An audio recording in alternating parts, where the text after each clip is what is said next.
Hey guys, so me and Parker recently had the opportunity to sit down with Stephanie Lancaster, an occupational therapist who is the author of a podcast called On the Air, which discusses occupational therapy and occupational therapy related topics.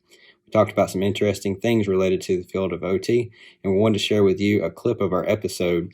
And so we hope that you enjoy this. And if you're interested in hearing the entire episode, make sure to find On the Air podcast by Stephanie Lancaster and be on the lookout for our episode, which will officially publish on the podcast later this summer. So, hope you enjoy.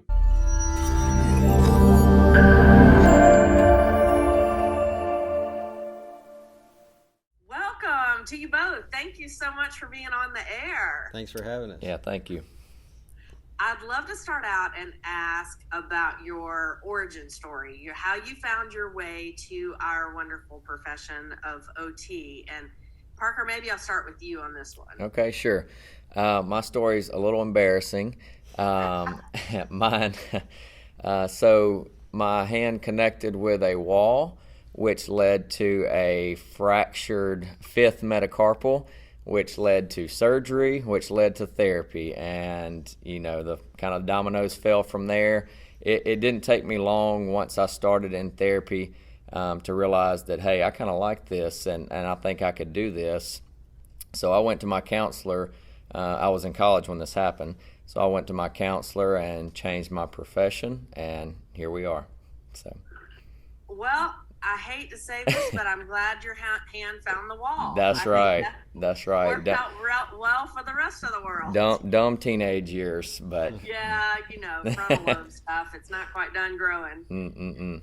Yeah. What about you, Dylan? How did you find your way to OT? Yeah, so when I was in high school, I always enjoyed doing projects and work with the special needs students. Mm-hmm. And we did some projects with them through student council. And anyway, after one of our outings, the special education teacher came to me and I expressed some interest in that. And she was like, well, I'm about to retire from special education teaching. And she's like, over the past few years, there's a lot more red tape and stuff. She's like, but if you're interested in working with this population, you should really check out occupational therapy. And I was like, okay. So she actually suggested that. So I looked more into it. And when I went into my freshman year of college, the more I researched it, the more I knew that's what I wanted to do, specifically because of its roots in mental health. And so I just kind of fell in love with that and pursued that. It's kind of funny how, I really still have an interest in mental health, but I started out with an interest in that. And then when I was in school, my current boss came and lectured on orthopedics. And so I ended up in orthopedics. It's kind of funny. But so I've shifted gears since being in the profession. But I think that just speaks, though, to how wide of a variety you can, pursue within the OT. Yeah, for sure. And I'm actually really glad you said that because I've had this concern about students that I've talked to for many years. And I want to ask you about this. We hadn't talked about me asking you this, but I bet you'll feel this just fine. So as we know, the roots of OT being mental health, how does that overlay into, or really psychosocial concerns, how does that overlay into a setting or a facility that's very biomechanical, like a hand therapy clinic or an orthopedic clinic? How can we as OTs make sure that we're being true to our roots? Right, and I'll say this, and it may have been more directed towards Dylan, but people think that we don't see a lot of like the psychosocial in this setting. It's crazy how much we do see and how much we're having to kind of coach patients through whatever they're going through alongside of their orthopedic injury.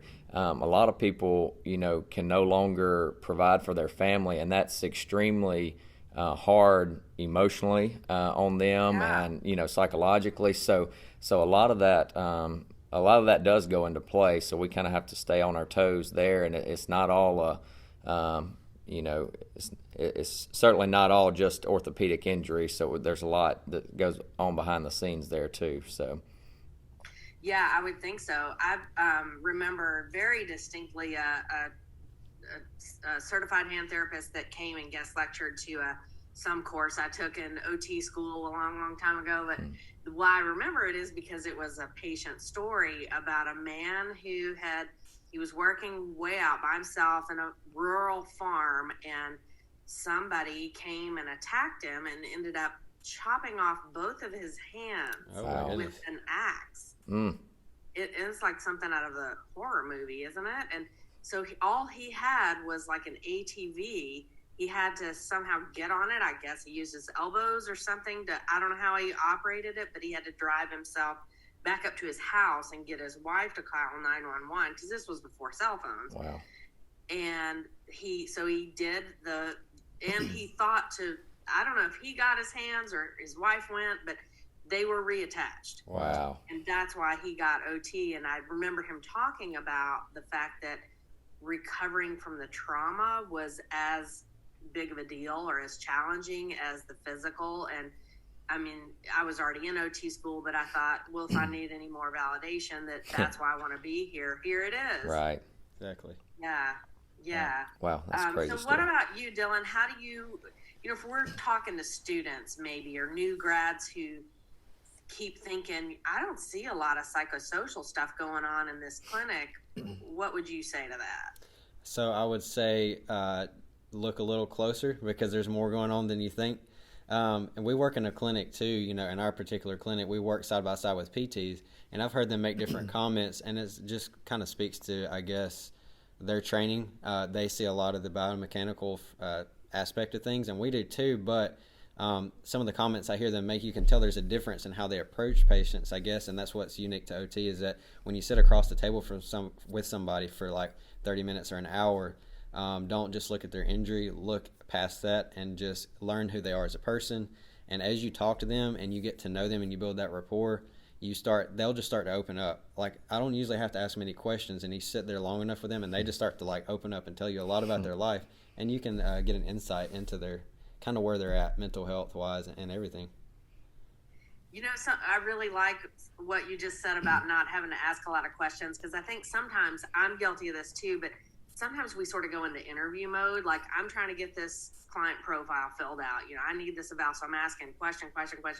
And sometimes it's better to just be quiet. Yeah, that's right. Yeah, for sure. And I mean, if I come across a healthcare provider and I see them regularly and they don't say anything, I will spill my guts. I mean, it just seems like you can trust them more for some, I don't know, if there's a comfortable silence. Right, exactly. So there is quite an art to that. I agree. Yeah. Well, now, how did you two get connected? Well, so I've been a hand therapist for, I always struggle with this, trying to remember this exactly, but I think it's 6 years now. I graduated in 2015, so yes. Yeah. No, I graduated in 2014. See, I'm already messed up. I'm on my 7th year of being an occupational therapist. So I started out in the Memphis area, worked at Southern Hand Center. I'm sure you're familiar with that being there. Yes, so, I am. So I spent 5 years there with Julie Dixon. Loved them to death. We had no family up there, and we've got a little boy now. So we were trying to get a little closer to home. And I ended up back in Tupelo, Mississippi, which is just 30 minutes away from my hometown.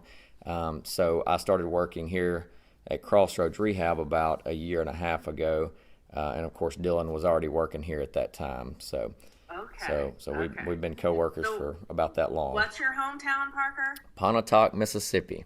Okay. Huge town. I grew up in Greenville, Mississippi. Oh, so I just have to ask Mississippi people where they're from. Well, we may have to talk more about that later because my whole family's from Greenville, Mississippi. Oh, we've got to know people in common, even though we're different ages, but I'm sure we do. Yeah, very funny. Small world. Yes, very funny. So you all started working together, and then walk me through how you came to come up with your innovative YouTube channel that we're going to talk about. I guess we can semi-thank COVID for that.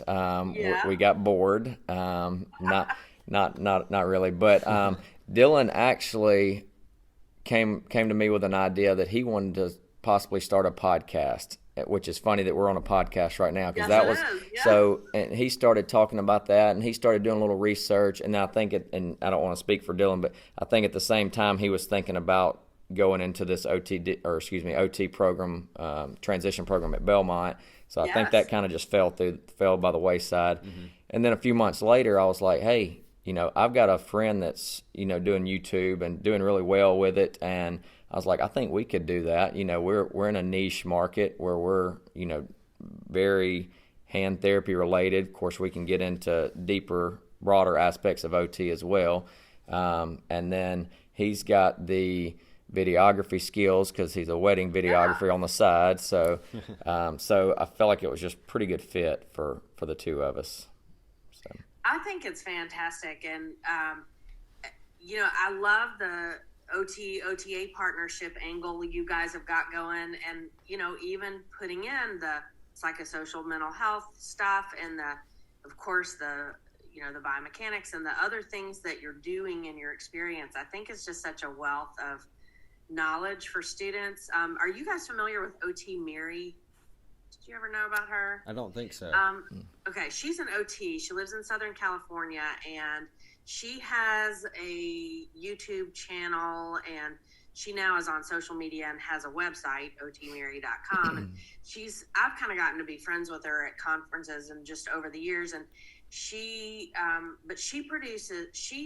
did not pass the NBCOT exam her first time. In fact, she took multiple times, and she committed in her head to producing free content for other aspiring OT practitioners when she was going through that struggle herself. She kind of said, look, if I get through this, I'll make some free content and help this not happen or not be as devastating to others. Right. And she did. So she has a lot of stuff out there, but it's broad, you know. And in fact, she has now 2 very young kids, so she started putting out like videos of them doing their developmental milestones and stuff, which is really cool because it's, you know, in vivo type right. demos. But her stuff is general, but I have my students watch that and related stuff regularly. So I'm sure they're going to be needing to watch some of y'all's videos and other students too. I just think that, you know, they're hearing it really just like you may get a story from the clinic that day that you put on there, right. You know, with privacy protection, obviously. But right. It's just, you know, the best lessons really come from stories and things that happen in real life. Exactly. That you really get it. Right. Do y'all find that to be true? Yes, I think so. And it varies by setting as well, you know, of course, but, you know, you learn it in a general sense in school, but just like you were talking about, some of the clinical experiences is different when you get out in the field and you're actually doing it versus reading it on a page. But just like we work in the outpatient setting, and I'd say that it's much more interactive and you have much more regular communication with your supervising therapist than you would think. And then also, I mean, it is a supervisory position for the OT, but also I think that it's many times it's a collaboration, because if you're both actively treating a patient side by side or in the same room, you both kind of bounce ideas off one another, and it feels like at that point in time it feels like, hey, we're both clinicians, you know, and you don't really feel like, hey, this is my supervisor. You feel like, hey, this is like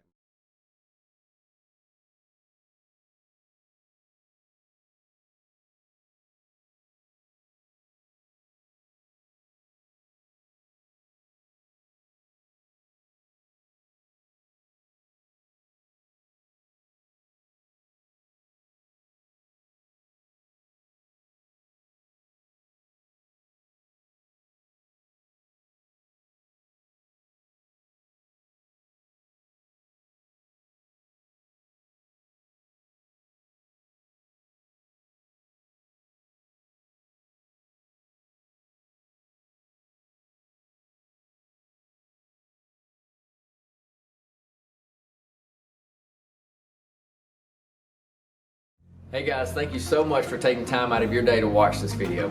We hope you learned something today and that this was helpful to you in some way. So, you know, our goal for this channel, The Upper Hand, is to give you guys the upper hand as you seek to better understand conditions of the upper extremity and just all topics related to occupational therapy in general. So please take a second out of your day, make sure you like this video and subscribe to this channel so that you can be sure that you're going to see all of our upcoming videos. Thank you guys so much, and we'll see you next time.